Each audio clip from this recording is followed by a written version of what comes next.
Big boss മലയാളത്തിൻ്റെ പല പല സീസണുകൾ എടുത്ത് നോക്കുകയാണെങ്കിൽ സീസൺ 1-ലായാലും സീസൺ 2-ലായാലും നമ്മൾ ഒരുപാട് കോംബോകൾ ഇങ്ങനെ കണ്ടിട്ടുണ്ട്.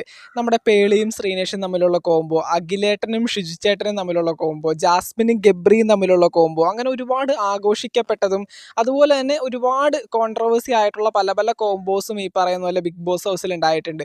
പക്ഷേ ലാലേട്ടനോട് കോംബോ കളിക്കാൻ പോയവർ അധികമില്ലെന്നല്ല, ബിഗ് ബോസ് ഹൗസിൽ ഇതുവരെ ഇല്ലെന്നാണ് എൻ്റെ ഒരു വിശ്വാസം. പക്ഷേ നമ്മുടെ നെവിനും ലാലേട്ടനും തമ്മിലുള്ള ആ ഒരു വീക്കെൻഡ് എപ്പിസോഡുകളിലെ സംസാരം കാണുമ്പോൾ എന്താണ് തോന്നിയിട്ടുള്ളത്? എനിക്കതൊരു കോംബോ പോലെയാണ് തോന്നുന്നത്. നമ്മുടെ ഈ പറയുന്ന ലാലേട്ടനായിട്ട് നല്ല രീതിയിലൊരു കോംബോ വർക്കൗട്ട് ചെയ്തെടുക്കാനായിട്ട് ബിഗ് ബോസ് ഹൗസിൽ നെവിന് സാധിച്ചിട്ടുണ്ട്.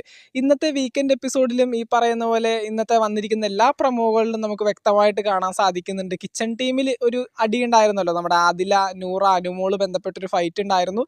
ആദില അനുമോളെ പിശാച് എന്നൊക്കെ വിളിച്ചപ്പോൾ ജനങ്ങൾ കാണുന്ന റിയാലിറ്റി ഷോ അല്ലേ, ഇങ്ങനെയൊക്കെ വിളിച്ചു കഴിഞ്ഞാൽ ശരിയാണോ എന്നുള്ള രീതിയിൽ ലാലേട്ടൻ ഈ പറയുന്ന ആദിലയുടെ അടുത്ത് ചോദിച്ചു. എന്നിട്ട് ഈ പറയുന്ന കിച്ചൺ ടീമിലുള്ള ഈ പറയുന്ന ഫൈറ്റ് ഒഴിവാക്കാനായിട്ട് എന്താണ് നമുക്കിനകത്തൊരു സൊല്യൂഷൻ എന്ന് നെവിനോട് ചോദിച്ച സമയത്ത് നെവിൻ പറയുന്നു, ലാലേട്ടൻ നമുക്ക് ആ കിച്ചൺ അങ്ങോട്ട് അടച്ച് പൂട്ടാം, എന്നിട്ട് സമയാസമയം ബിഗ് ബോസ് ഫുഡ് എത്തിച്ച് തന്നാൽ മതി. അപ്പോൾ തന്നെ ലാലേട്ടൻ ആ ഫുഡ് ഐറ്റംസ് എന്തൊക്കെയാണ് സമയത്ത് വേണ്ടതെന്ന് പറഞ്ഞാൽ മതി, അത് ഞാൻ ആ ഒരു സമയത്ത് എത്തിച്ച് തന്നേക്കാം എന്നുള്ള രീതിയിലൊക്കെ പറയുന്നുണ്ട്. അപ്പോൾ എന്തൊക്കെയാണെങ്കിലും നെവിൻ പറഞ്ഞ സ്ഥിതിക്ക് ഇനിയിപ്പോൾ കിച്ചൺ പൂട്ടി ഫുഡ് എത്തിച്ചു തരുമെന്നൊന്നും പറയാൻ പറ്റില്ല. ചിലപ്പോൾ നടക്കും, ലാലേട്ടൻ്റെ ചക്കരക്കുട്ടനല്ലേ.